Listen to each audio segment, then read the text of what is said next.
This is 8 Minutes of Awesome. I'm Jennifer Lipsky. Missy Wilreker helps people to streamline, strategize, and increase flow in their work and in their days, allowing them to spend their time really connecting with others in more meaningful and powerful ways. But that is not all that she does. And Missy's journey to date has been full and profound. Hi, Missy. Thanks for joining us today. Thank you. Thank you for having me. I'm so excited to be here with you. Well, thank you so much. And Missy, I would love for you to tell us about the diversity of your experiences and how they impact the work that you do. Yeah, so it's interesting because as I was thinking about this with you, I realized there's really a couple of major themes that cover the gamut from when I was in theater industry, when I was in construction, as a, energy healer, as a body worker, as now a coach and business consultant. And I think the big theme, and you said it right in the intro, is about flow. So, in the days of theater, I was not really into designing. I did lighting and I was not into designing like this look and then this look and then this look. I was really into how do we get from this part to this part to this part to tell a story, to flow, to move things along. And, energy work, healing work, I wasn't really into like fixing the one spot. I was into what is the flow? What is the relationship? How do things move? How does the energy move? Where is it getting stuck? And let's move it.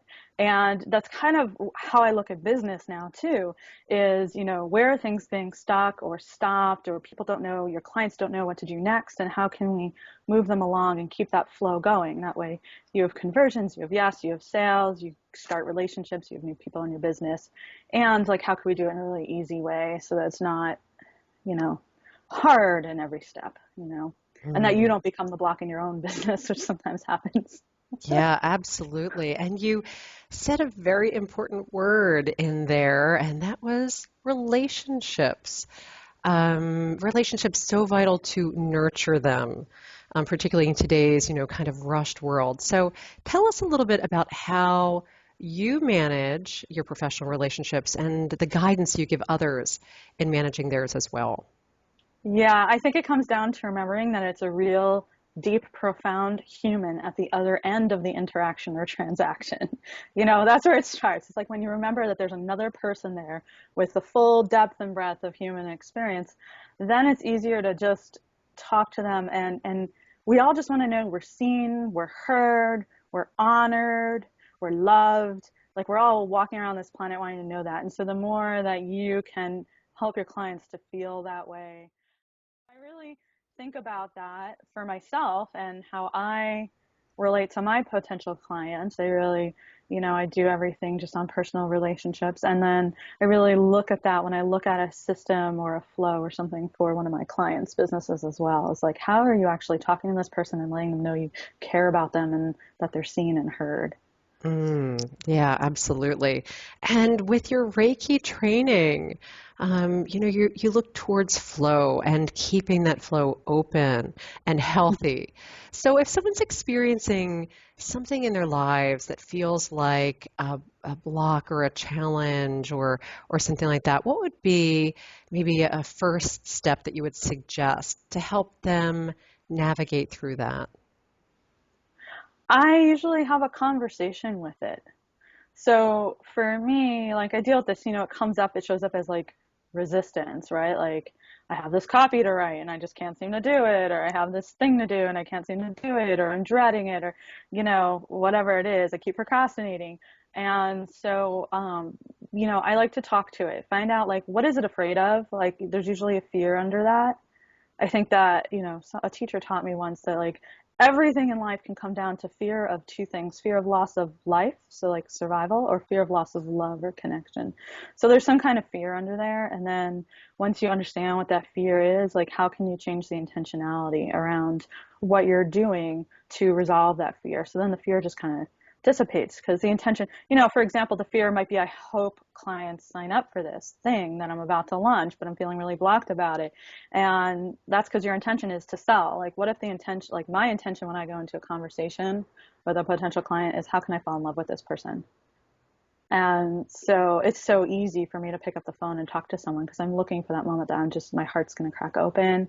I'm going to be inspired. I'm just going to fall in love. And so that's a really quickie way to just, look at the fear and then how can you translate it and turn it into a different kind of intention that's really the root of who you are and what you're passionate That's about. beautiful. Yeah. And who's inspired you on this path? Oh my God, so many people.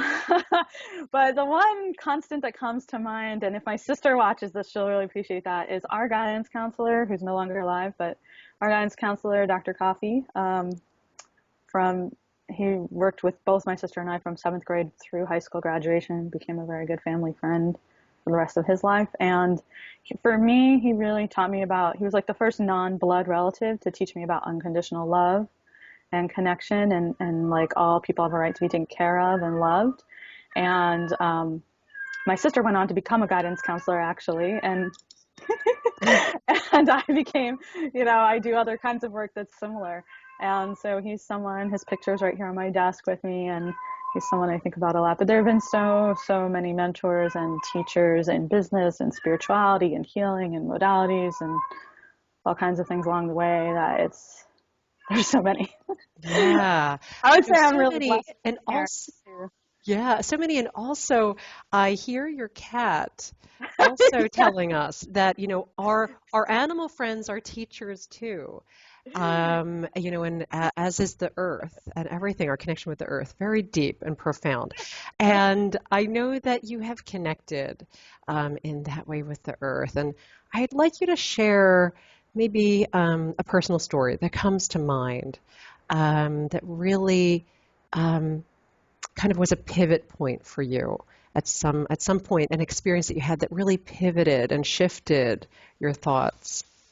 Yeah, I would say there's actually one really recently that was super profound. And, one of the things, of course, as I said, there's many teachers and mentors. And there was one teacher in particular who was like a big time spiritual worldwide guru kind of teacher. And I've been connected to her and following her for 11 years, 10, 11 years. And, seeing her as the epitome of divine mother, right? And um, I was out in Colorado, really spending time on land again. I mean, I live here in San Francisco in the middle of the city. It's like traffic and sirens, and so I don't get to just be out in like complete wilderness. And being out there and just remembering that like all that is divine mother, all what's in me is divine mother, and just reclaiming that. And so my connection to nature really helped me to claim and own my own divinity, which then reminds me of the power of choice to choose what I want and choose what I want to create and choose how I show up and who I am. So that would be, I guess, a quick example of a time where just being really connected to earth and to land and sky and all snow-capped mountains and rivers and all that just really reminds me of who I am and where my core is, what my center is. It's beautiful.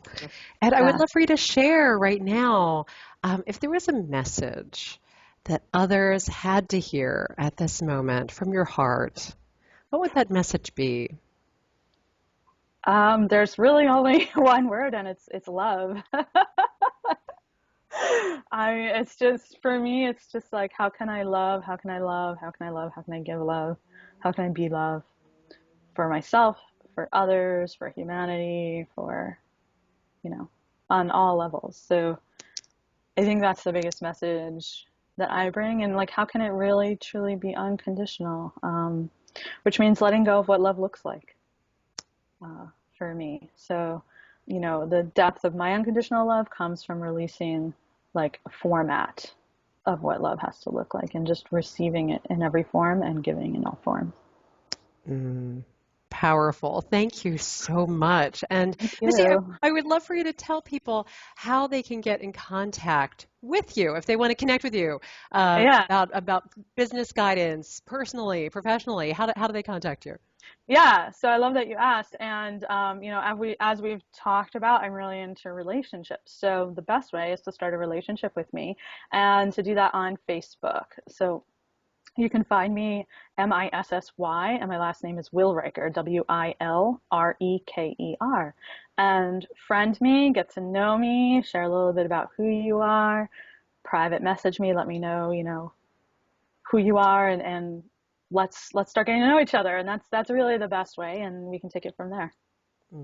That's great. Missy, thank you so much for sharing this experience with me. Thank you. This has been so much fun. I so appreciate you taking this time and connecting with me. It was Oh, really special. thank you. Special for me too.